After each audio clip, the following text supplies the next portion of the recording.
আমি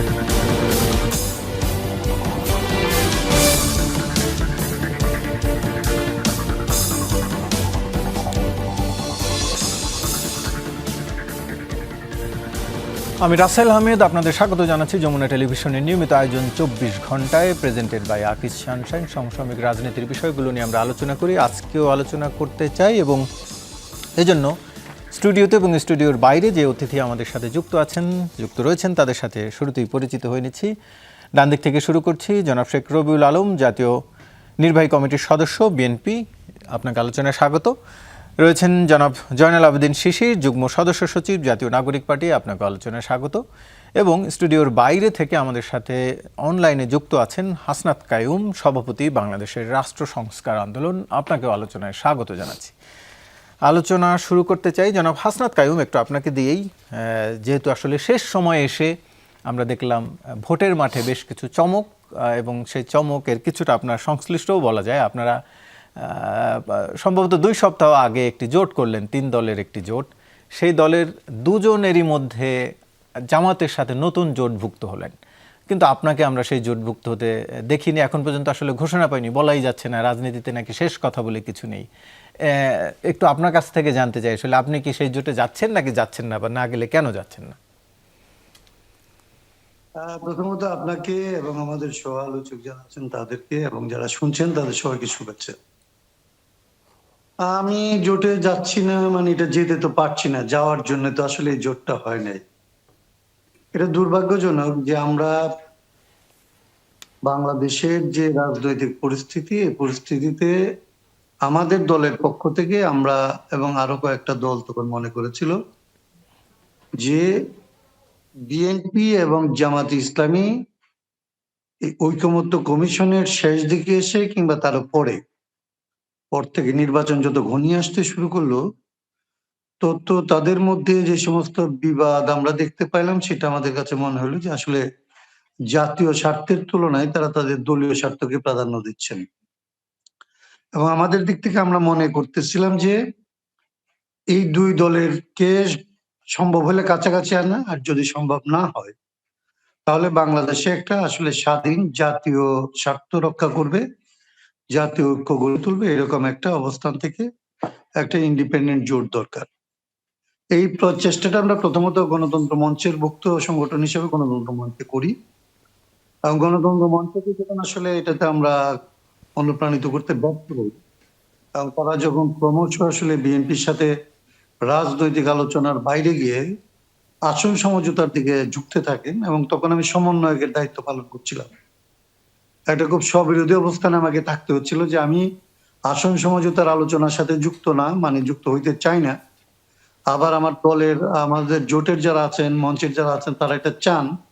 সে অবস্থায় আসলে আমি প্রথমত ওই দায়িত্ব অন্য একজনের কাছে ছেড়ে দিই, এবং পরবর্তীতে মঞ্চ আমরা আসলে পরিত্যাগ করি, এবং পরিত্যাগ করে একটা স্বতন্ত্র জোট, জাতীয় স্বার্থে একটা স্বতন্ত্র জোট করার কথা আমরা ভাবি। সেই পর্যায়ে বি পার্টি এবং আসলে এনসিপি আমাদের সাথে আলোচনা করে, এবং তাদের সাথে আমরা আলোচনা করি যে আমরা একটা ইন্ডিপেন্ডেন্ট জোট করতে চাই। প্রথম দিকে তারা আমাদের সাথে এটা রাজি হয়, কিন্তু তারা একটা অপশন চেয়েছিলেন। বিশেষত এনসিপির দিক থেকে বলছিলেন যে আমরা যদি এরকম একটা স্বতন্ত্র জোট দাঁড় করাতে পারি, স্বাধীন জোট দাঁড় করাতে পারি, তাহলে খুব ভালো। যদি এটা না হয় তাহলে আমরা বিএনপি কিংবা জামাত এরকম একটা গ্র্যান্ড অ্যালায়েন্সের দিকে আমরা যেতে চাই। আমাদের দিক থেকে আমরা বললাম যে সে আলোচনাটা তাইলে আমাদের পক্ষে এগিয়ে নিয়ে যাওয়া সম্ভব হবে না, আমরা এটাতে যাই নাই। কিছুদিন পরে তারা আমাদের সাথে আবার আলোচনা করেন এবং যুক্ত হন, এবং তারা তখন আসলে এই সিদ্ধান্তে আসেন যে জাতীয় স্বার্থে তারা আসলে কোনো নির্বাচনে ভালো করুক কিংবা না করুক, জাতীয় স্বার্থের যে রাজনীতি নির্বাচনের আগে এবং পরে, সেই রাজনীতিটা তারা করতে চান ইন্ডিপেন্ডেন্টলি। আমরা তখন সেই জোটে যুক্ত হই, এবং আমাদের একটা শর্তই ছিল, প্রধান স্বার্থ ছিল যে আমরা এই বিবাদমান যে জোট দুইটা, এই দুইটার কোনোটার সাথে যুক্ত হব। কিন্তু পরবর্তী পর্যায়টা আপনারা জানেন যে দুঃখজনক অভিজ্ঞতা আমাদের যেটা, যে তারা প্রথমে বিএনপির সাথে এবং পরবর্তীতে জামাত ইসলামের সাথে আলোচনা করে, এবং জামাতের সাথে যেহেতু তাদের আসন ভাগাভাগির ক্ষেত্রে সুবিধাজনক অবস্থায় তারা পৌঁছতে পেরেছে বলে মনে করে, তখন তারা আসলে ওই দিকে যায়। আমরা যেহেতু আসলে আমাদের রাজনৈতিক জায়গা থেকে নির্বাচনকে অবশ্যই আমরা খুব গুরুত্বপূর্ণ জায়গা মনে করি, হুম। কিন্তু নির্বাচনে আসন পাওয়ার জন্য রাজনৈতিক স্বার্থ কিংবা রাজনৈতিক যে কমিটমেন্ট এটা ছেড়ে দিয়ে কোথাও যে ঐক্যবদ্ধ হইতে হবে এটা যেহেতু আমরা মনে করি না, সেই জন্য আমাদের পক্ষে ওই জোটে যাওয়া সম্ভব হয় না। তার মানে আপনি ওই জোটে যাচ্ছেন না, এটি মোটামুটি নিশ্চিত হয়েই বলা যাচ্ছে। নির্বাচনে আসলে লড়তে যাচ্ছেন কিনা বা সেটি নিয়ে একটু জানতে চাই। আপনাদেরকে মনোনয়ন জমা দিল কতজন, সেই তথ্যটি আসলে এখন পর্যন্ত গণমাধ্যমে অর্থে আসেনি। আমাদের দুর্ভাগ্য হচ্ছে যে বাংলাদেশে আমরা রাষ্ট্র সংস্কার আন্দোলন নিবন্ধন শেখ হাসিনার আমলে পাই নাই। সে লড়াই করতে করতে এই পরবর্তী যে নির্বাচন কমিশন তাদের কাছে পাই নাই। আমরা আদালতে যাওয়ার পরে আদালত আমাদের পক্ষে রায় দিয়েছিল, সেই রায়কে তারা অমান্য করে আমাদেরকে এখন পর্যন্ত আসলে নিবন্ধন দেয় নাই। আমরা এটার প্রতিবাদ, আমাদের প্রার্থী ছিল আমরা 75+, আমরা ভাবছিলাম 100 সিটে আমরা নির্বাচন করতে পারবো, এইভাবে আমরা প্রস্তুতি নিছিলাম এবং আমরা আশা করতেছিলাম যে শেষ মুহূর্তে হইলেও আমরা আসলে নিবন্ধন পাবো, এবং নির্বাচন কমিশন আমাদেরকে এভাবেই আসলে আশা দিয়ে যাচ্ছিল। কিন্তু শেষ পর্যন্ত আমরা 28 তারিখ পর্যন্ত দেখলাম যে আমাদের নিবন্ধন হয় নাই, এবং তার প্রতিবাদ হিসেবে আমাদের একদিনের তড়িঘড়ি প্রস্তুতিতে আমার যে আসন, সে আসনে একদিনের প্রস্তুতিতে আমরা আসলে স্বতন্ত্র প্রার্থী হিসেবে এটা প্রতিবাদ করার জন্য নির্বাচনে প্রতীকী একটা প্রতিবাদ হিসেবে এই নির্বাচনে যাচ্ছি। আমাদের বাকি প্রার্থীরা আসলে এই নির্বাচনে অংশ নিতে পারছে না। বুঝতে তো পারছি, আমাদের নির্বাচনে আমাদের খবর না হওয়ার এটা একটা কারণ। এটি একটা কারণ।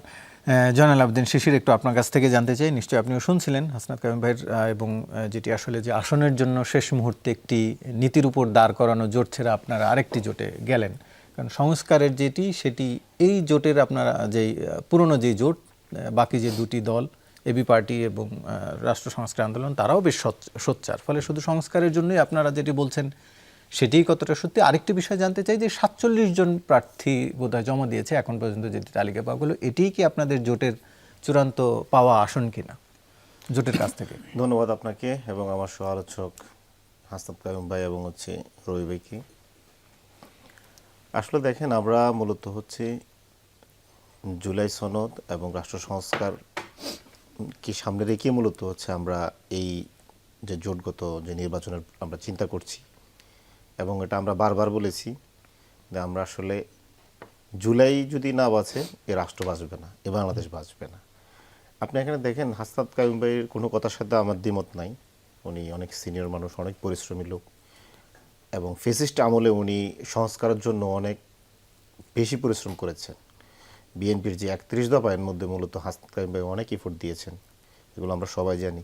তো ওনার কোনো কথার সাথে আমার দ্বিমত নাই। কিন্তু এই যে রাষ্ট্র সংস্কার বা জুলাই সনদ বাস্তবায়ন করা, গণভোটে হাঁকে জয়যুক্ত করা, এই জিনিসগুলো তো আসলে যতই দিন যাচ্ছে আমরা দেখছি এগুলো ইনসিকিউর হয়ে যাচ্ছে, অনিশ্চিত হয়ে যাচ্ছে। এবং এই অনিশ্চয়তাটা কারা করছে?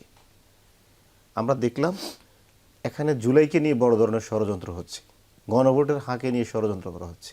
বর্তমান যে আমাদের পার্শ্ববর্তী রাষ্ট্র ভারত এবং তার সাথে আওয়ামী লীগের পুরাতন এস্টাবলিশমেন্ট এবং বিএনপি, তারা সকলেই মিলে জুলাই গণভোটের বিপক্ষে নেমে গেছে। এবং এই যে তাদের জুলাই বিরোধী অবস্থান, এটাতে এক ধরনের সার্বভৌমত্ব বিরোধী অবস্থান, বাংলাদেশ বিরোধী অবস্থান। যে জিনিসটা ইন্ডিয়া যে জিনিসটাকে তার পক্ষে মনে করে, এটা কখনো এটা বাংলাদেশের পক্ষে না। তার মানে জুলাইকে এখন ইন্ডিয়া বাংলাদেশের জুলাই নাই করে দিতে চাচ্ছে। আপনি দেখেন, ইন্ডিয়া চাচ্ছে এখানে আপনার গণভোটে না জিতুক, আমরা চাচ্ছি হ্যাঁ জিতুক। বিএনপিও সেটি চায়। হ্যাঁ, বিএনপি চাচ্ছে, বিএনপি কোথাও গণভোটের পক্ষে সেভাবে জোরালো হায়ের পক্ষে অবস্থান নিচ্ছে না। এবং আমরা তৃণমূল পর্যায়ে খোঁজখবর নিচ্ছি, বিএনপি নায়ের পক্ষেই বলা যায় বিএনপিকে। বিএনপি জুলাইকে জুলাইকে না করে নাই করে দিতে চাচ্ছে। গুরুত্বপূর্ণ বিষয় আপনি এভাবে বলবেন না। ভাই আপনার সময় বলেন, আমার একটু বলতে দেন। আমি আমার সময় বলবো, তাহলে কি আপনি আমার সাথে সময় বলতে চাইলে আপনি বলতে পারেন। আপনার সময় দিলে আমার আপনার সময় মানে আপনি যা ইচ্ছা তাই বলবেন না, সময় মানে তা বলে না। আমি একটা ভুল তথ্য দিবেন আপনি মানুষকে, আমার সময় গিয়ে আমি আবার বলবো, এটা তো হয় না। বিএনপি আপনি কোথাও দেখবেন না গণভোটের পক্ষে বিএনপির জোরালো কোনো অবস্থান, সোশ্যাল মিডিয়ায়, বক্তব্যে, তার রাজনৈতিক ইস্তেহারে কোথাও নেই। এখন আপনি যদি বলেন যে বিএনপি হায়ের পক্ষে, তা সেটা তো দেখাতে হবে তার রাজনৈতিক কর্মকর্তায়, এবং মাঠে সেটা দেখবে মানুষ। মানুষ তো দেখছে না। মানুষ এখন জুলাই গণভোটে হাঁ কারা চাচ্ছে? আমরা এনসিপি চাচ্ছি, জামাত ইসলাম চাচ্ছে, রাষ্ট্র সংস্কার চাচ্ছে, এবি পার্টি চাচ্ছে, ইসলামী আন্দোলন চাচ্ছে। কই বিএনপির মুখ থেকে তো আমরা শুনি নাই। ঠিক অবিকল বিএনপির এই ধরনের যে রুলগুলো, এগুলো আমাদের কাছে খুবই ইনসিকিউর মনে হয়েছে। আপনি দেখেন আওয়ামী লীগ নিষিদ্ধের আন্দোলনে বিএনপি কিন্তু সরাসরি বলে নাই।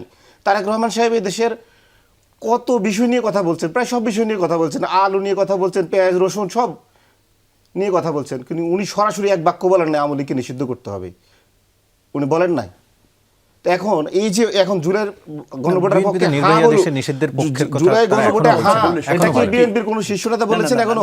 বিশেষ করে বিএনপির সভাপতি এখন যে ভারপ্রাপ্ত চেয়ারম্যান তারেক রহমান সাহেব এবং যে ওনাদের যে মহাসচিব রয়েছেন, তারা কি অফিসিয়ালি এখনো সারা বাংলাদেশে হায়ের পক্ষে ক্যাম্পেইন করছেন? তাহলে কিভাবে আপনি মনে করেন যে এখানে তারা বিএনপি হায়ের পক্ষে? আমরা তো চাই বিএনপি হায়ের পক্ষে আসুক, আমরা তো দেখছি না তো। তো এখন আমাদেরকে এই যে গণভোটে হাঁকে জয়যুক্ত করা, জুলাইকে বাঁচিয়ে রাখা, বাংলাদেশকে 100 বছর একটি স্থিতিশীল রাষ্ট্র নিয়ে আসা এবং এখানে আধিপত্যবাদের একদম সমূলে উৎপাটন করা, পুরাতন এস্টাবলিশমেন্টকে এখানে ভেঙে দেওয়া, এগুলোর জন্য আমাদেরকে বৃহত্তর জোট করতে হয়েছে।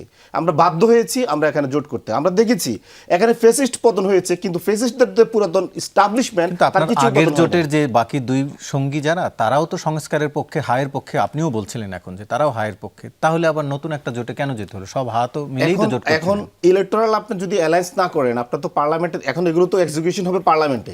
আমরা মনে করি আমরা যাদের সাথে জোট করেছি তাদের সাথে যদি জোটটা হয়, তার মানে দিন শেষে জোটই হলো যে আসনের জন্যই তাহলে আমরা সংসদে গিয়ে এটা ভালোভাবে আমরা এটা এক্সিকিউশন করতে পারবো। আমাদের তো এখন এক্সিকিউশন দরকার। আপনার জুলাইকে যদি এখন বাসায় রাখতে হয়, আপনার নতুন যে সংসদ হবে সংসদের মধ্যে। জি, বুঝতে পারছি। মানে আপনার কাছে আবারও আসছি, শেখ রবিউল আলম, একটু আপনার কাছে জানতে চাই যে অভিযোগটি তিনি করলেন, বিএনপি গণভোট প্রসঙ্গে হা বা নায়ের পক্ষে স্পষ্ট অবস্থান নেয়নি, সেটি নিয়ে একটু আপনার আমাকে আমি একটু বলি। এইসব বিষয়ে এখন টকশোতে কথা বলাটাও ধৈর্যহারা হয়ে যেতে হয়। একজন লোক মন গড়া বানোয়াট উদ্ভট কথা এসে বলবেন, আর সেটা এরকম মূল্যবান সময় নষ্ট করে কথা বলতে হবে। জুলাই সনদ কাদের? উনারা জুলাই সনদের মালিক হলেন কবে? স্বাধীনতা বিরোধী শক্তি যারা দেশটা চায় না, তাদের সাথে আতাত করে আবার জুলাই নিয়ে আপনার বিরম দেখাচ্ছেন। তারা তো জোট করলো, নির্বাচনী জোট। নির্বাচনী জোট করলেন আপনি, সেটা তো আপনারাও করলেন, দীর্ঘদিন ছিলেন অবশ্যই একসাথে। করবেন, কেন করবেন না? আপনি যারা দেশের স্বাধীনতা চাইল না, তাদের সাথে আতাত করে বলছেন যে জুলাই চেতনা ধরে রাখতে হবে। কিভাবে সেটা? এই যে জুলাই সনদ, এই সনদ বিএনপি সমর্থন করেছে না? এই সনদ আপনার চূড়ান্ত করার ক্ষেত্রে বিএনপি রয়েছে না, সহযোগিতা রয়েছে না, অ্যাগ্রি করেছে না? এই হানা ভোটের যে প্রস্তাবনা, এই প্রস্তাবনাই তো বিএনপির প্রস্তাবনা, সালাউদ্দিন সাহেবের প্রস্তাবনা। মনির হায়দার চৌধুরী নিজে বলেছে তার সাক্ষাৎকারে যে যখন জামাত ইসলাম চাচ্ছিল তো বিশেষ সাংবিধানিক আদেশ। তো এই প্রস্তাবনা কাদের? কারা একমত হলো? জুলাই সনদ, জুলাই ঘোষণাপত্র, কাদের অবদান এটা? বিএনপি। বিএনপির অধিকাংশ প্রস্তাবনা তো বিএনপিরই প্রস্তাবনা 31 দফার থেকে আসছে। না, কিন্তু এখানকার এই জুলাই সনদের বেশ কিছু ধারাতে তো বিএনপির আপত্তিও আছে। নোট অফ ডিসেন্ট তো আছেই। তো নোট অফ ডিসেন্টের পর যেগুলি নোট অফ ডিসেন্ট আছে সেগুলি তো আমলে নেওয়া হয়েছে। নোট অফ ডিসেন্ট তো একটি দলের অবস্থান এবং অধিকার, এবং যেটা ভোটে যাচ্ছে বিএনপি তো সেটা এগ্রি করেছে, এবং এই হার পক্ষেই তো বিএনপির অবস্থান। হ্যাঁ, ওনাদের কি যারা দিয়েছে কে? একটু আমাকে একটু বলেন তো, ওনারা কোথায় হার মালিক হয়ে গেলেন? হার মালিক ওনারা কি করে হলেন?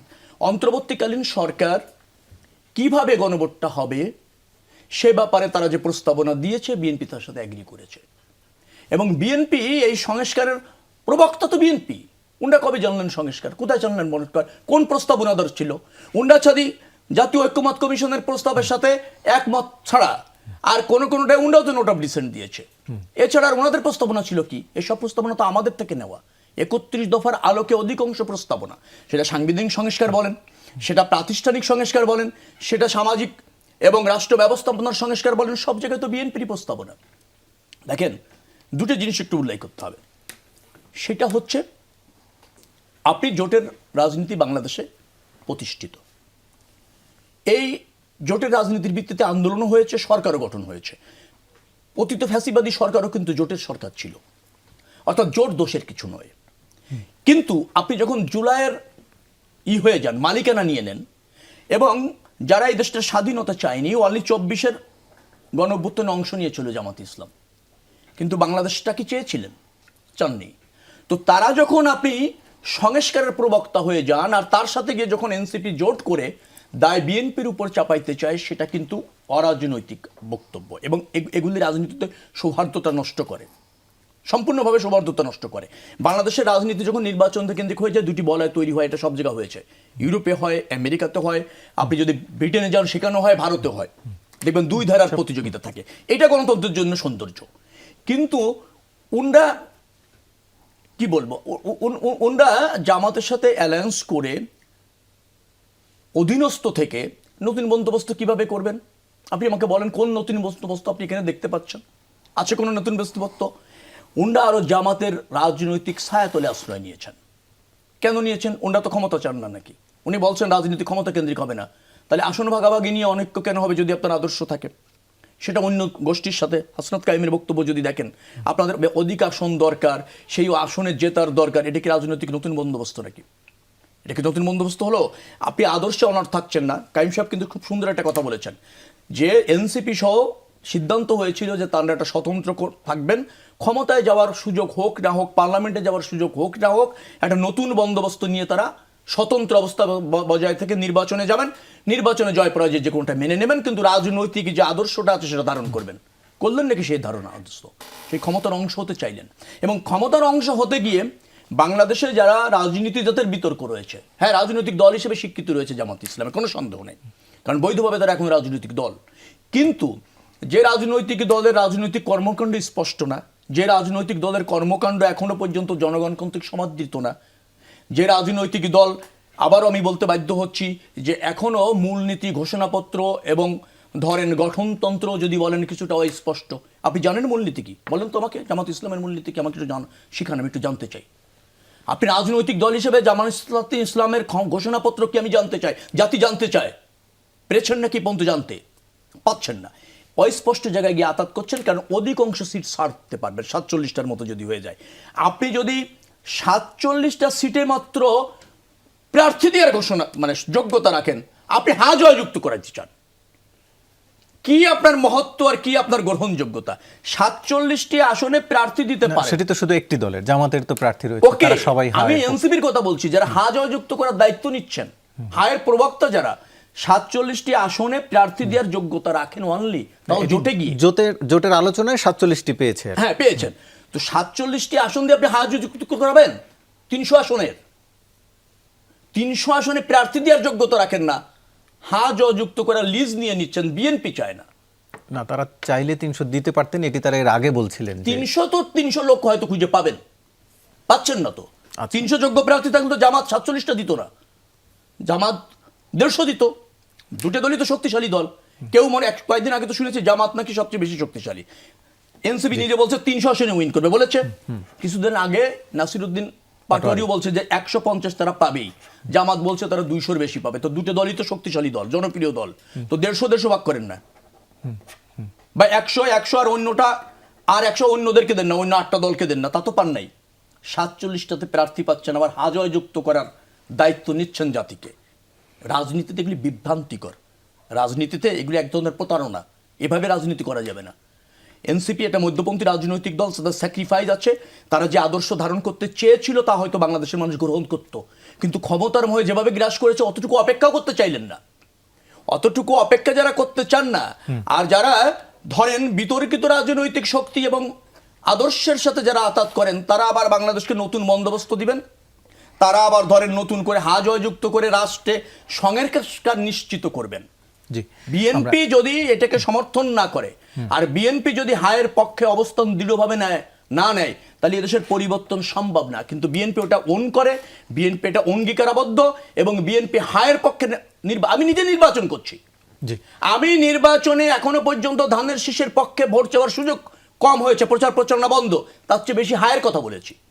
তো টেলিভিশনে এসে গণমাধ্যমে এভাবে বিভ্রান্ত বিএনপির মতো একটা দায়িত্বশীল দলের বিরুদ্ধে ছড়ানো এক দ্বন্দ্ব দৃষ্টতা, সেটা উচিত নয়।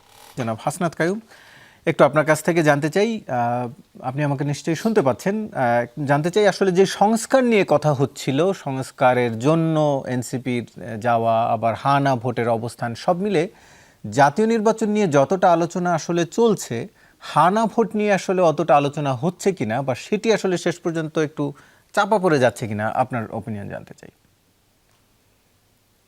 আচ্ছা, প্রথমত আমি রবিউল ভাইকে ধন্যবাদ দিতে চাই যে উনি যতটা জোরের সাথে আসলে সংস্কারের পক্ষে দাঁড়ালেন। এটা যদি আসলে ওনার দলে আরো এইভাবে ওনাদের লোকজন এটাকে আরো এরকম ফোন করেন, তাহলে আসলে আমরা যারা যেখানেই থাকি না কেন, রাজনৈতিক যে বিরোধী আমাদের মধ্যে থাকুক না কেন, এটা আখেরে বাংলাদেশের জন্য আসলে ভালো। পরের যে প্রশ্নটা, যেটা আপনার প্রশ্নে যেতে চাই, এটা হচ্ছে যে সংস্কার নিয়ে আমার মধ্যে দুইটা তিনটা সংশয় আছে। এই সংশয়গুলি সব বিএনপির দিক থেকে তৈরি হয়েছে, এটা আমি মনে করি। যেমন ধরেন, আমরা ঐকমত্য কমিশনে বা কিংবা একদম শুরু থেকে আমরা এই সংস্কার চাইছি যে একটা ন্যূনতম ঐকমত্য। আমরা ধরেন 100টা সংস্কার চাই, বিএনপি 5টা চাইতে পারে, এনসিপি 10টা চাইতে পারে। সবাই মিলে যে 5টা যদি চাই, আমরা চাইছি 5টা বিষয়ে আমরা ঐকমত্যে আসি এবং এটা টেকসই পদ্ধতিতে আসলে কার্যকর করা যাবে। কার্যকর করার পরে এটাকে যে কেউ আসলে কলমের খোঁচায় ফেলে দিতে পারবে না, এরকম একটা পদ্ধতিতে আমরা একমত হই। ঐকমত্য কমিশনে এই জন্য আমাদের দেখবেন কোনো নোট অফ ডিসেন্ট নাই, আমাদের কোনো আলাদা প্রস্তাব নাই। আমরা যে প্রস্তাবনা এমনিতে ঘরোয়া ফর্মে যেগুলি দেওয়ার, এগুলি দিয়েছি, কিন্তু টেলিভিশনের সামনে এসে আমরা কোনো সে অর্থে তর্ক করি না। আমরা যদ্দূর ভূমিকা নিয়েছি সেটা সবসময় সবাইকে কাছাকাছি আনার চেষ্টা করছি। এবং আমরা এটা মনে করছিলাম যে অভ্যুত্থান পরবর্তীতে এই সংবিধান সংস্কারটা হওয়ার আগ পর্যন্ত এরকম একটা রাজনৈতিক সংস্কৃতি আমাদের লাগবে, যে পরবর্তীতে আমরা আসলে আমাদের মধ্যে কিভাবে ঝগড়াঝাটি করব, এইটাই আগে ঠিক করব। মানে এই জন্যই সংস্কার। ধরেন আমি বলি যে যুদ্ধের সময়ও আসলে আমরা এক পক্ষ আরেক পক্ষ বিবদমান পক্ষের মধ্যে যে রেড ক্রিসেন্ট যে কাজ করতে পারে, এটা পারে হচ্ছে এই জন্যে যে তাদের মধ্যে অন্তত যুদ্ধের মধ্যেও আসলে একটা ঐক্যের জায়গা থাকে। আমরা মনে করি যে বাংলাদেশের গত শেখ হাসিনার অন্তত 15 বছর আগে থেকে শুরু হয়েছিল, গত 15 বছরের সমস্ত নর্মস গুলি আসলে তারা শেষ করে ফেলছিল। সেই জন্য একটা ডেমোক্রেটিক পলিটিতে আমাদের ফেরা খুব প্রয়োজন। সেই জায়গা থেকে আমি যেটা বলছি যে এইখানে এসে আমরা যেহেতু অনেকগুলো, এক হচ্ছে যে আপনাকে দুইটা জিনিস বলি, অন্যভাবে নিয়েন না। যখন আসলে ডাকসু নির্বাচনে জামাত ইসলামী আসলে বিজয়ী হয়, তারপর থেকে তারা ঐকমত্য কমিশনের সামনে এত সব মানে কি বলা যায় যে উচ্চাকাঙ্ক্ষী পরিকল্পনা তারা উপস্থাপন করে, এমন সব জিনিসকে তারা চাপিয়ে দেওয়ার চেষ্টা করে, যেটা তারা জানে যে কার্যত এটা বাস্তবে সম্ভব না। আবার বিএনপির দিক থেকে এটার প্রতিক্রিয়া আমরা দেখি যে তাদের যে সমস্ত জিনিসে আপত্তি না করলেও চলে, আমরা ফর্মালি ইনফরমালি তো বসছি, আপত্তি না করলেও চলে, সেরকম জায়গাগুলিতে ইগোয়েস্টিক একটা অবস্থান নিচ্ছে। এইটা যখন আসলে আমরা মিট করতে পারি নাই, তখন আসলে বলটা আমাদের বাইরে বিশেষজ্ঞ প্যানেলের কাছে চলে গেছে। এবং বিশেষজ্ঞ প্যানেল আসলে যখন মতামতটা দিচ্ছে, সেইটা আগে দুইটা সংগঠনের মধ্যে, দুইটা দলের মধ্যে পার্থক্য ছিল। বিশেষজ্ঞ প্যানেল আরেকটা সংকট তৈরি করছে যে এইটা আগে যত দূর সেটেল ছিল সেটাকেও তারা আসলে অনেকাংশে এক ধরনের চতুরতা করে সবাইকে বাধ্য করার একটা কায়দা তারা বের করছে। তাতে 3 নম্বর একটা সংকট তৈরি হয়েছে। এখন যেটা দাঁড়াইছে যে আসলে এটা সত্য, বিএনপির কেউ কেউ প্রথম দিকে বুঝে হোক না বুঝে হোক সংস্কারের ব্যাপারে, ভোটের ব্যাপারে নেতিবাচক বক্তব্য রেখেছে। দলের দিক থেকে হয়তো এটা তাদেরকে থামানো হয়েছে, কিন্তু দল খুব পজিটিভলি এটা নিয়ে যে একটা নেতিবাচক একজন কথা বলার পরে দলের দিক থেকে এটাকে যে আসলে পজিটিভ করার জন্য রবিউল ভাই যেরকম জোরের সাথে বললেন, এমন ভাবে আসলে ওনাদের দল থেকে ওইভাবে বলা হয়।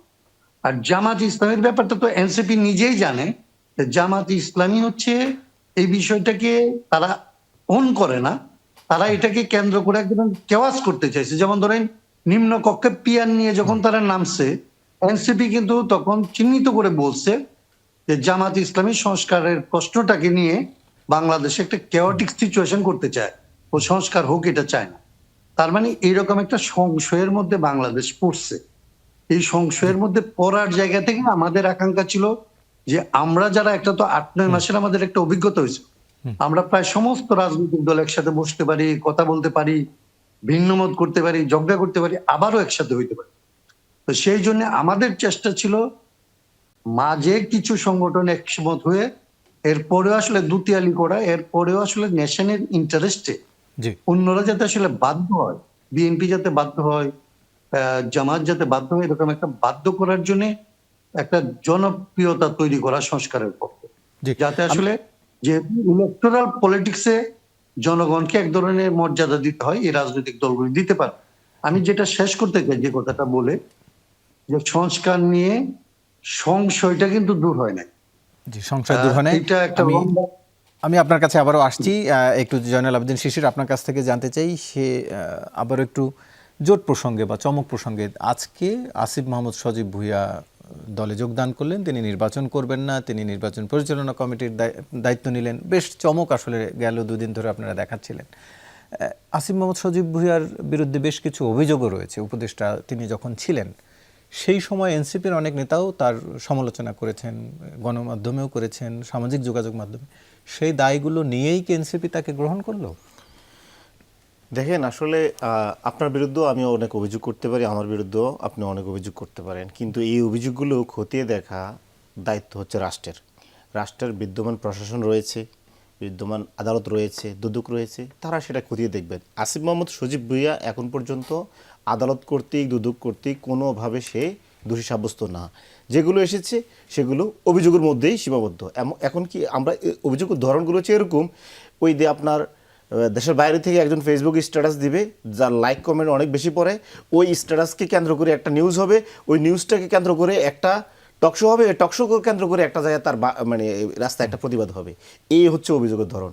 কিন্তু দেশের যে একটা দুদক বা আদালত কর্তৃক কি আসলে সে অভিযুক্ত হয়েছেন, সেটা হচ্ছে মূল জিনিস। এমন কোনো আমরা এখন পর্যন্ত পাইনি। সুতরাং আমরা আসিফ মাহমুদ সজীব ভুঁইয়ার আমরা যে জিনিসটা মনে করি, এখন পর্যন্ত দেশের আইন আদালত কাছে তিনি অপরাধী নন। তিনি একজন জুলাইয়ের যোদ্ধা এবং সম্মুখ সারির যোদ্ধা এবং একজন বাংলাদেশের অন্যতম একজন জুলাইয়ের সংগঠক, যার কারণে রবিউল ভাইরা জেল থেকে মুক্তি পেয়েছেন। ওনারা তো ছিলেন, রবিউল ভাই আমি যদি ভুল না করি তো হয়তো 14 বছরের ওনার জেল হয়েছিল। তো এটা কিন্তু আসিফ মাহমুদ বা এরকম কিছু একটা, বা ওনাদের দলে এরকমের অনেকের হয়েছে 12 বছর 14 বছর। আপনি ধারণা প্রসূত বলছেন না, আমি যদি হয়তো হ্যাঁ আপনারটা ভুল হতে পারে, কিন্তু আপনাদের অনেকেরই তখন নির্বাচনের আগে জেলে ছিল 12 বছর 14 বছর করে জেল হচ্ছিল। আমি এরকমই হচ্ছিল অনেকের। যেমন ওনাদের যে সাতক্ষীরার যে প্রার্থী হাবিবুল ইসলাম হাবিব, ওনার হচ্ছে 73 বছর জেল দিচ্ছিল শেখ হাসিনা। তো ওনারা তো বের হয়েছেন, কাদের মাধ্যমে বের হয়েছেন? এই জুলাই যোদ্ধাদের মাধ্যমে। যে উনি তাচ্ছল্য করলেন না, 47টা আমাদের মানে প্রার্থী দিলাম আমরা। আসলে দেখেন রবিউল ভাই, আমরা 1.5 বছর একটা সংগঠন, এখনো 1 বছর মানে 1 বছর না, 1 বছরের মতো 1.5 বছর পুরোপুরি কাজ করতে পারিনি আমরা তারপরেও আমরা বাংলাদেশে একটা জাগরণ তৈরি করেছি। আর আপনারা কি করছেন? আপনারা তো 4-5 বছর ধরে একটা ক্ষমতায় ছিলেন, আপনাদের দলের প্রধান, ওনার প্রতি সম্মান আছে। উনি একই সাথে রাষ্ট্রপতি, একই সাথে সেনাপ্রধান এবং উনি সাথে প্রধান সামরিক আইন কর্মকর্তা। সকল রাষ্ট্রীয় কল কবজা সুযোগ সুবিধা নিয়ে আমরা একটা বিএনপি গঠন করেছেন। তারপরে যাই আপনার সব জিনিস সেট আপ দেওয়া শেষ, তারপরে একটা ইলেকশন দিয়েছেন। আমরা কি আসলে এমন কোনো সুযোগ সুবিধা পাইছি? আমাদের তো রাজনীতি করতে দেওয়া হয় নাই, আমাদের তো পথে পথে বাধা দেওয়া হয়েছে, আমাদের ক্যারেক্টার অ্যাসাসিনেশন করা হয়েছে, আমাদের উপর মিডিয়া ট্রায়াল করা হয়েছে। আমরা কোথায় রাজনীতিটা করলাম? এখন আপনি আমাদেরকে যদি আপনাদের 300 আর আমাদের 47 গল্প শোনান, তো ফেয়ার মার্ক তো আমরা পাই নাই। আর দ্বিতীয়ত যদি বলেন আপনি জামাত ইসলাম নিয়ে, যদি জামাত ইসলামের একজন থাকতেন এই জায়গায়, তাদের পক্ষের কথাগুলো তারাই বললে ভালো হতো। তারপরে আমি একটু বলি, কারণ যাতে আমাদেরকে দোষী করছেন জামাতকে দিয়ে। দেখেন, জামাতকে যে 71 নিয়ে জামাতের নিয়ে কথা বলেন, একই অপরাধ কিন্তু আমরা আপনাদেরকেও বলতে পারি। দেখেন, এই জামাত 80 সাল থেকে আবার শুরু করছে। এখন আপনাদের সাথে যে আপনারা হয়তো বিএনপি বলতে পারেন দল হিসেবে বিএনপি, অনেকে তো মনে করে বিএনপি আসলে এটা একটা মুসলিম লীগের আপডেট ভার্সন। মুসলিম লীগের শুধু এখানে নতুন করে সভাপতি হিসেবে জিয়া রহমান বসছেন, আর না হয় মুসলিম লীগের সকল পাকিস্তানপন্থী নেতারা বা রাজাকাররা জিয়া রহমানের আশেপাশে ছিলেন। শাহ আজিজ রাজাকার ছিলেন না, ওই জিয়া রহমানের প্রধানমন্ত্রী ছিলেন না। তাহলে এটা কি? এটা মুসলিম লীগে তো এটা। তাহলে মুসলিম লীগের নামটা পরিবর্তন করে আপনি বিএনপি করে দিলেন, অন্য অন্য দল থেকে আরও কিছু দল থেকে নেতাকর্মী নিয়ে আসলেন। তাহলে এটা কি? জামাত ইসলাম এবং হচ্ছে মুসলিম লীগ, কারা দুইটা দলে হচ্ছে দেশের মানে স্বাধীনতার পক্ষে ছিলেন না বলে আমরা যদি ওনারাও যদি মনে করেন, তাহলে আমরাও মনে করি। তাহলে আপনারা তো মুসলিম লীগের আপডেট ভার্সন। আপনাদের দলের মধ্যে যে পরিমাণ সিনিয়র নেতারা স্বাধীনতা বিরোধী ছিল, আপনারা তো সর্বপ্রথম তাদেরকে প্রধানমন্ত্রী পর্যন্ত বানাই দিচ্ছেন। এখন তাদের সাথে আপনার 23 বছর পর্যন্ত আপনারা ঘর সংসার করছেন। এখন আমরা যখন জুলাই পরে তাদের সাথে এখন রাজনৈতিক একটা অ্যালায়েন্স করলাম, আমরা তো তাদের সাথে এখন ঠিকমতো জোটও করি নাই, আমরা আমাদের প্রতীকে ইলেকশন করতেছি। এখন আপনারা আমাদেরকে বলতেছেন এরা রাজাকার, এরা এসব। তো আপনাদের শাহ আজিজের ব্যাপারে একটু বলেন না, আপনারা শাহ মাহমুদুর নবীর বিরুদ্ধে বলেন না, মির্জা রুহুল আমিনের সম্বন্ধে একটু বলেন, দেখি এনারা কে, তাহলে এনারা কি হয় এই ব্যাপারে আপনাদের ব্যাখ্যা শাহাদাত দেন। সম্পর্কে আপনি কি জানেন একটু বলেন। উনি রাজাকার ছিলেন। কিভাবে রাজাকার ছিলেন? হ্যাঁ, উনি রাজাকার ছিলেন, সবাই বলেন না, জানে। ওনার অবস্থা উনি কি ছিল? পাকিস্তানের পক্ষে ছিলেন, উনি পাকিস্তান বাংলাদেশের স্বাধীনতা উনি উনি কি চায় নাই। করতেন পাকিস্তান আমলে বলেন তো? উনি আমি আমি দেশ আমি বিভাগের সময় উনি আমি কি করতেন? ওনাকে আপনি চিনি জানেন? শাহ আজিজ। উনি কি জানেন? না, শাহ আপনি আজিজ, শুধু একটা কথা বলেন, শাহ দেশ আজিজ বিভাগের প্রধানমন্ত্রী সময় ছিলেন, শাহ জিয়া আজিজ রহমানের কি প্রধানমন্ত্রী করতেন? ছিলেন, সেটা বলেন। এবং শাহ আজিজ রাজাকার ছিলেন, এটা প্রতিষ্ঠিত। আবার কথা বলেন। আমি বলছি দেশ বিভাগের সময় যখন যুদ্ধ চলে শাহ আজিজ কোথায় ছিলেন বলেন, কোথায় ছিলেন জানেন আপনি? জি, আমি- রবি ভাই, আপনার কাছে একটু না না, আসতে- এই কথাটা জানেন কিনা আমি জানতে চাইছি। জানাটা এখানে ম্যাটার করে না। শাহ আজিজ জানাটা রাজাকার, করে না। আপনি শুধু আপনি জানলেন না একজন লোকের না, না, রাজাকার না, বলছেন। শাহ আজিজ, আমি তো জানি শাহ আজিজ জিয়া রহমানের আমার ওনাকে প্রধানমন্ত্রী বানায়, উনি দুর্ভাগ্য স্বাধীনতার হচ্ছে বিরোধী যে ছিলেন। আপনার সাথে এসে এখানে আমাকে টক শোতে এই সমস্ত কথা বলতে হচ্ছে, এতটা অর্বাচীনের মতো কথাগুলি আপনি বলছেন, মানে এটা হয় কি সৌন্দর্য নষ্ট করে আর কি। আপনি বিএনপিকে রাজাকারের দল বলছেন, এটা যদি আপনি বলেন, আপনি বলতে পারেন, এখন আপনার মুখ আছে, আপনার স্বাধীনতা আছে, আপনি সেটা বলতে পারেন, কিন্তু এটা খণ্ডন করানো আমার উচিত থাকে। বিএনপি যেভাবে না, বলে আমি তো রাজাকারের সেভাবে দল বলছি। বলিনি, আমি বলছে BNP যে রাজাকারের রাজাকারের দল। অনেককে প্রতিষ্ঠিত BNP যদি অন্য করেছে কেউ BNP, এই সেটি কথা বলে, বলছেন। BNP র ক্ষেত্রে তো এই কথা কোথায় কাকে প্রযোজ্য। প্রতিষ্ঠিত করেছে? সেটির কথা না, সেটা বলছি। বলেন। শাহ আজিজ কি ছিলেন? শাহ আজিজ রাজাকার ছিলেন?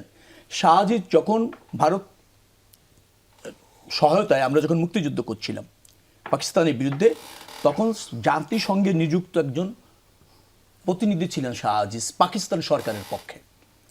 জাতিসংঘ যখন এই যুদ্ধ চলাকালীন যে ডিবেটগুলি হচ্ছিল, প্রস্তাবনাগুলি হচ্ছিল, সে যেহেতু পাকিস্তানের নিযুক্ত ওখানে প্রতিনিধি ছিলেন, প্রতিনিধি দূতাবাসের, তখন তিনি ওটাতে অংশগ্রহণ করেছেন। তো রাষ্ট্রের অংশগ্রহণ করার ক্ষেত্রে তখন তাকে পাকিস্তানের পক্ষে কথা বলতে হয়েছে জাতিসংঘে। তিনি কিন্তু সরাসরি মুক্তিযুদ্ধের পক্ষে বিপক্ষে কোনো অংশগ্রহণ তার ছিল সেটি না। তো এক অর্থে তাই হয় না, তো যে তাই হয়ে যায় তো, বাংলাদেশ রাষ্ট্রের তাই যদি বিপক্ষে হয়ে তার যায়, অবস্থান। আমি আপনাকে বলি, আপনি আমাকে তো শোনেন, তাই যদি হয়ে যায়, তাহলে স্বাধীনতার পর যখন বাংলাদেশ সেনাবাহিনী পুনর্গঠনের প্রধান দেওয়া হয়েছিল কর্নেল শাহনেওয়াজকে, তিনি ছিলেন রাজাকার মুক্তিযোদ্ধাদের রিক্রুটমেন্ট পাকিস্তান সেনাবাহিনীর হয়ে প্রধান। যত রাজাকার এবং মুক্তিযুদ্ধদের বিরুদ্ধে যে সংগঠন করা হয়েছিল, তার প্রধান সমন্বয়কারী ছিল হচ্ছে কর্নেল শাহনেওয়াজ। স্বাধীনতার পর শেখ মুজিবুর রহমান তাকে এনেই বাংলাদেশ সেনাবাহিনীর পুনর্গঠনের দায়িত্ব দিয়েছিলেন। তার মানে তো কর্নেল শাহনওয়াজ সবচেয়ে বড় রাজাকার হয়। রাষ্ট্রীয় দায়িত্ব পালন করতে গিয়ে কখনো কখনো এটা থাকে, কিন্তু সে তো আপনি শাহ আজিজকে আর জামাতে ইসলামের রাজনৈতিক ভূমিকাকে, গোলাম আজমের ভূমিকাকে একভাবে নেবেন? একভাবে নেবেন আপনি? আপনি নিতে পারেন সেটা? আপনি এগুলি বলছেন।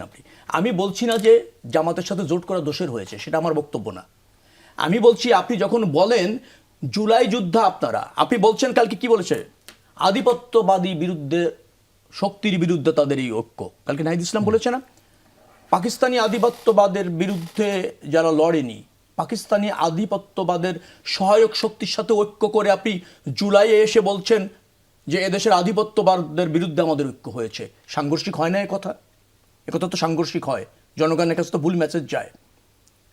এই জন্য বলছি, বাংলাদেশের স্বাধীনতা ঘোষকের নয়, শুধু পার্টিসিপেটারি মুক্তিযোদ্ধাদের দল বিএনপি। পার্টিসিপেটারি, যারা মুক্তিযুদ্ধে অংশ নিয়েছিল, শরণার্থী মুক্তিযোদ্ধাদের দল না।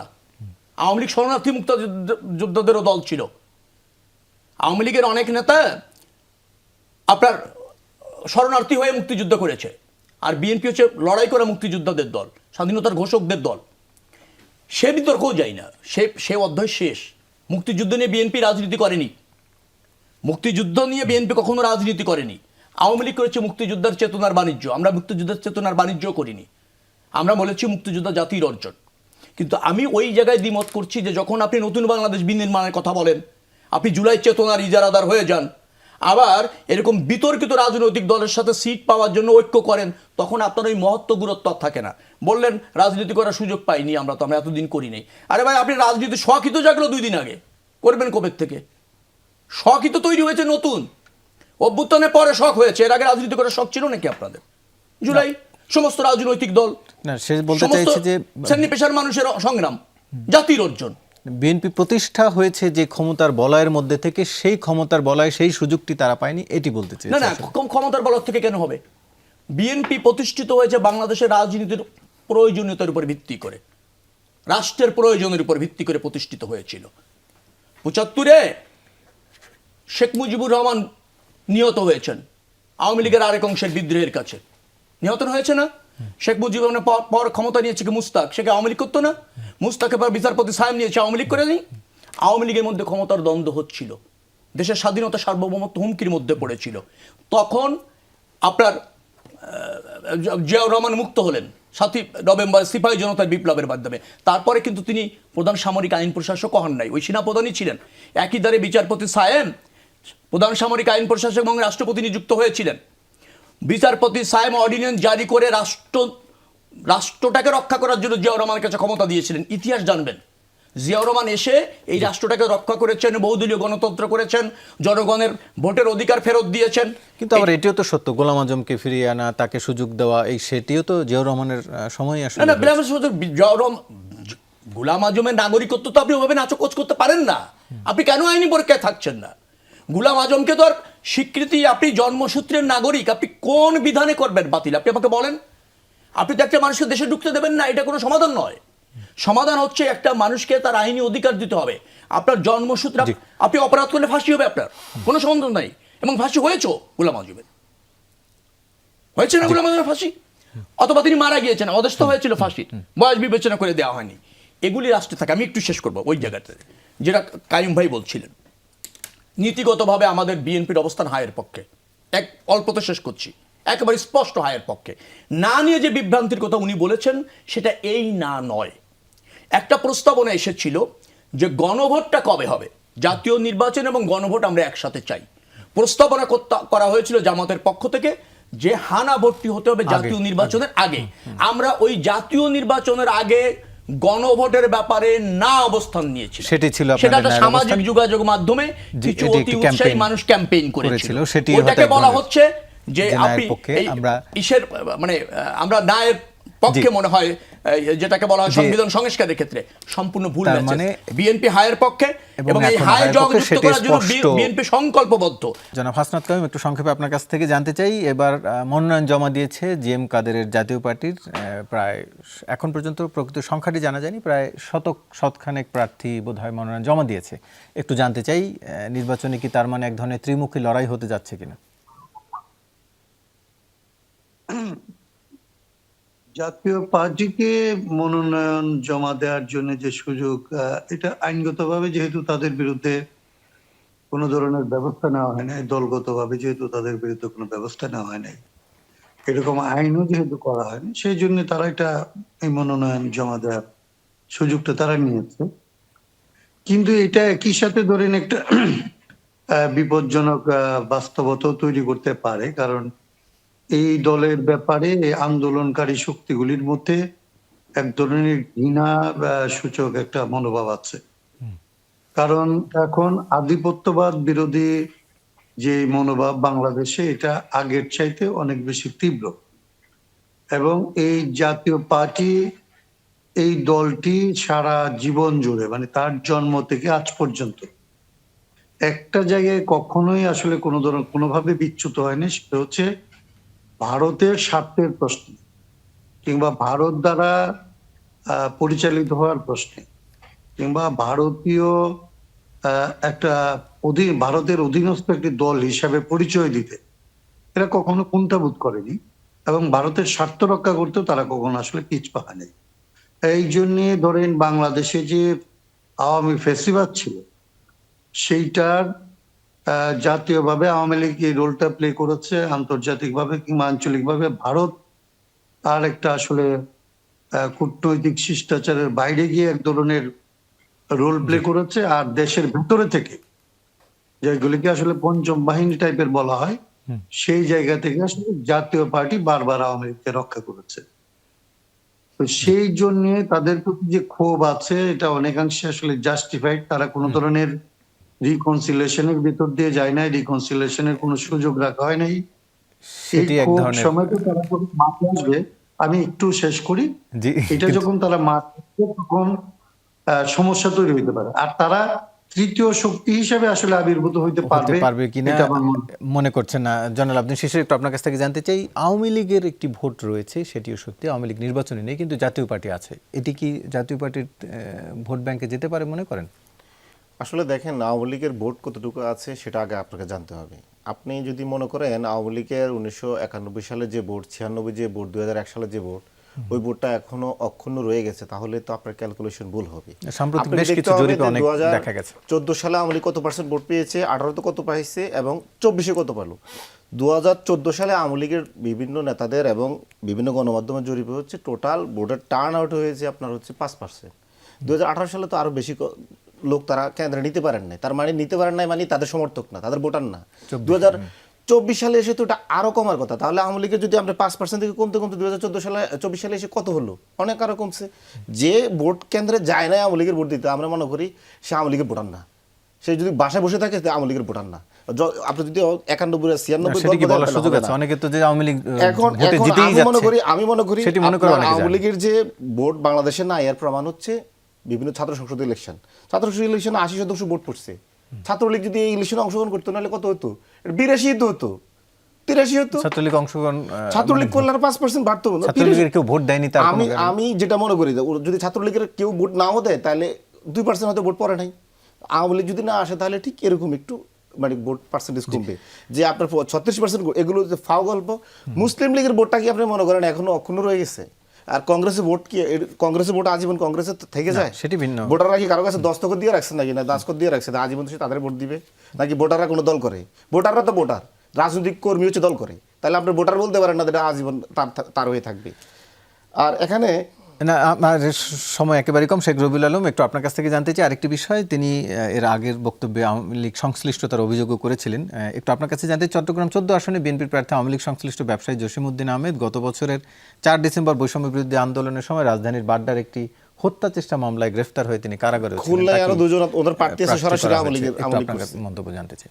না, আমার এরকম জানা নেই। তবে এরকম যদি থেকে থাকে, আমার ধারণা হচ্ছে যে আওয়ামী লীগ করেছে, সেই লোক বিএনপি থেকে নমিনেশন পাওয়ার কোনো সুযোগ নেই। সেই লোক কোনো সুযোগ নেই দায়িত্বশীল জায়গায় থেকে। বাগেরহাটে, খুলনার কথা, যে বাগেরহাটে তো দুজনকে আমি চিনি, তারা আওয়ামী লীগের সাথে জড়িত ছিলেন। আমার এলাকা বাগেরহাট, আমার জন্মস্থান বাগেরহাট, এটা বানোয়াট। বাগেরহাটে যে দুইজনের কথা বলা হয়েছে, একজন কপিল আর একজন হচ্ছে গণমাধ্যমে আসলো ভাই। হ্যাঁ, গণমাধ্যমে আসলো। না, সঠিক, আমি দায়িত্ব নিয়ে বলছি, আমি জেনে বুঝে বলছি। তারা কখনো আওয়ামী লীগের সাথে জড়িত না। তারা মাতুয়া সম্প্রদায়ের নেতা, মানে হিন্দুদের নিম্নবর্ণ। আপনার গোপাল, ওই হুড়াখালি একটা জায়গা আছে, উড়াকান্দি, সেই জায়গা হচ্ছে, দেখবেন যে সমস্ত মাতুয়া সম্প্রদায়ের হিন্দুরা ওখানে জড়ো হয়। তারা নেতা দুজনই প্রেসিডেন্ট সেক্রেটারি। তারা ওই হিন্দু সম্প্রদায়ের স্বাধীনতা, মানে স্বার্থ সংশ্লিষ্ট বিষয়গুলি নিয়ে নেতৃত্ব দিত। সেখানে তারা বিভিন্ন সময় আওয়ামী লীগের সাথে দেন দরবার করেছে। যারা ক্ষমতায় ছিল, মন্ত্রী ওবায়দুল কাদের সাহেব বা অন্যান্য যারা আছে, তাদের ওই হিন্দু সম্প্রদায়ের স্বার্থের জন্য দাবি দাবা নিয়ে যেহেতু সংগঠনের নেতৃত্ব দেয়, তারা দরবার করেছে। তাদের সাথে ছবিও আছে, কিন্তু তারা সরাসরি আওয়ামী লীগের রাজনীতির সাথে যুক্ত ছিল না। আমি জেনে বলছি দায়িত্ব নিয়ে। কিছু কিছু জিনিস এরকম প্রোপাগান্ডা আছে, দায় চাপানোর একটা মানসিকতা আছে। এটা তো অন্যদের বিরুদ্ধেও আছে। তবে ভোটাররা অবাধে ভোট আপনার প্রার্থী চুজ করবে। দায়িত্বশীল আওয়ামী লীগের, যদি আপনি যেটা বলছিলেন, যদি এরকম থেকে থাকে, নিশ্চয়ই সেটা বিবেচনা করা যেতে পারে। অথবা ধরেন জনগণ কর্তৃক প্রত্যাখ্যিত হবে যদি এরকমভাবে কোনো ভুল হয়ে থাকে। আমার ধারণা হচ্ছে যে বিএনপি এই ভুল করেনি এবং দায়িত্বশীলতার পরিচয় দিয়েছে, জেনে বুঝে তাকে নমিনেশন দেওয়া হয়েছে। এখানে কোনো বিভ্রান্তি থাকার কোনো সুযোগ নেই। আরেকটা বাক্য দিয়ে আমি শেষ করব। আওয়ামী লীগ নিষিদ্ধের ব্যাপারে বিএনপির দাবি ছিল, আওয়ামী লীগকে ক্ষমা করে দেওয়ার কথা জামাত ইসলামী বলেছিল। এও বলেছিল জামাত ইসলামের আমির যে বারবার আওয়ামী লীগকে ফ্যাসিবাদী বলতে তিনি খুব বিরক্ত বোধ করেন, এটা তার ভালো লাগে না। বুঝা গিয়েছে? আওয়ামী লীগের নিষিদ্ধের দাবি বিএনপি করেছিল, তবে নির্বাহী আদেশে নয়, আইনি প্রক্রিয়া অনুসরণ করে নিষিদ্ধ করাই যৌক্তিক, সেটা বিএনপি মনে করে, সেটাই ন্যায্য। পরবর্তীতে অন্তর্বর্তীকালীন সরকার তাই করেছে। মনে রাখা দরকার, জামাত ইসলামকেও আওয়ামী লীগ নিষিদ্ধ করেছিল নির্বাহী আদেশে, টেকসই হয়নি, এবং তখনও বিএনপি তার বিরোধিতা করেছে এবং আপত্তি জানিয়েছে, প্রতিবাদ করেছে। কারণ বিএনপি বহুদলীয় গণতন্ত্রে বিশ্বাস করে। নির্বাহী আদেশে যত্রতত্র রাজনৈতিক দল নিষিদ্ধ হোক, এটা বিএনপি চায় না। জি, আপনাদের তিনজনকে আলোচনা অংশ নেওয়ার জন্য ধন্যবাদ। দর্শক, এই ছিল আজকের 24 ঘন্টার আয়োজন। সাথে থাকার জন্য ধন্যবাদ সবাইকে।